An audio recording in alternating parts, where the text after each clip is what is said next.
Now, Coach Brian Kelly's road to Notre Dame took him through Grand Valley, Central Michigan, and Cincinnati. But before he ever started drawing up plays, he was learning how to execute them as a high school and college player himself.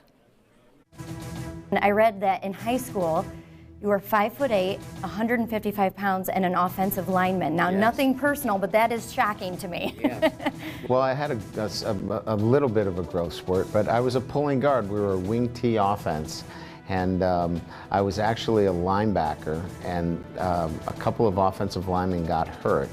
So they moved me to offensive line because they needed a guard to pull in the old traditional wing T offense. I actually shot a lot of wing T offenses, and it's the hardest thing to shoot with a camera because you literally have no idea. Absolutely. And I literally had no idea, but I could pull, and that got me a job, so I was only too happy to do it. After graduating from St. John's Prep in Chelsea, Massachusetts, that can-do attitude earned him a spot on the Assumption College football team. Brian played linebacker for the Division II Greyhounds from 1979 to 1982. I think what I remember most about playing in college was probably the relationships that you have with your teammates that I still have today. I don't remember a lot of the wins and the losses, but I do remember the faces and the guys that I played with and the locker room. Brian has stayed in touch with his college teammates, and every year some of them come to South Bend to watch their buddy coach on the sideline at Notre Dame.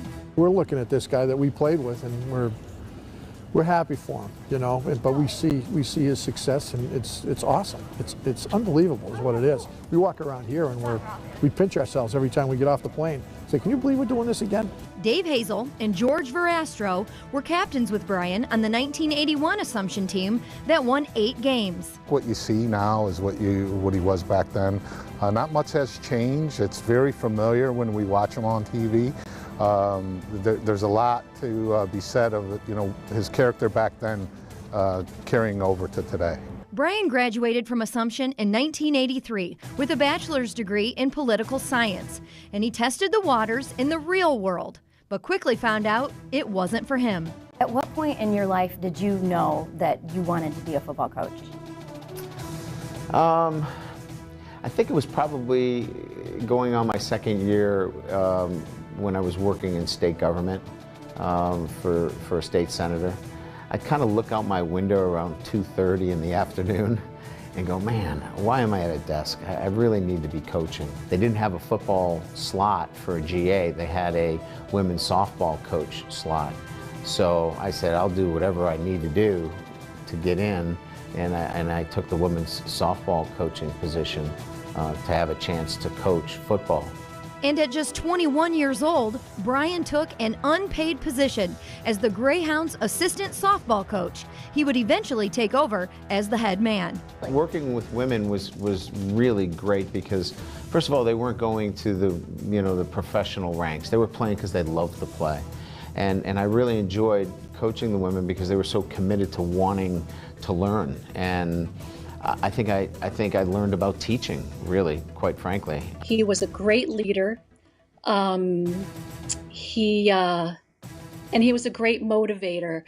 That year, I think our record was 21-5, and I understand that to this day, it goes down as the best record in Assumption softball history. I learned about the teaching of it more than anything else, and I think it really helped me a lot early in my coaching that I was able to translate that in my first couple of years to being a good communicator and a good teacher. In 2006, Brian was inducted into the Assumption College Hall of Fame, and in 2012, he delivered the commencement speech at graduation. This is where it started for me.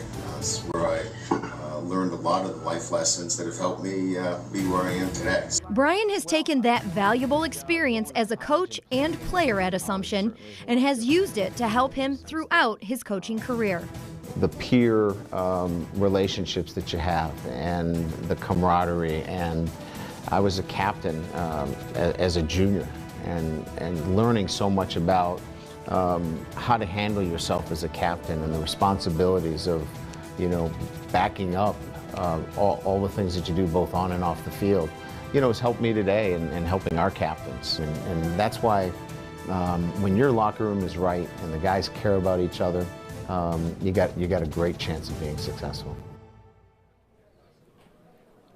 Now, Brian Kelly left Assumption College as the winningest softball coach in Greyhounds history.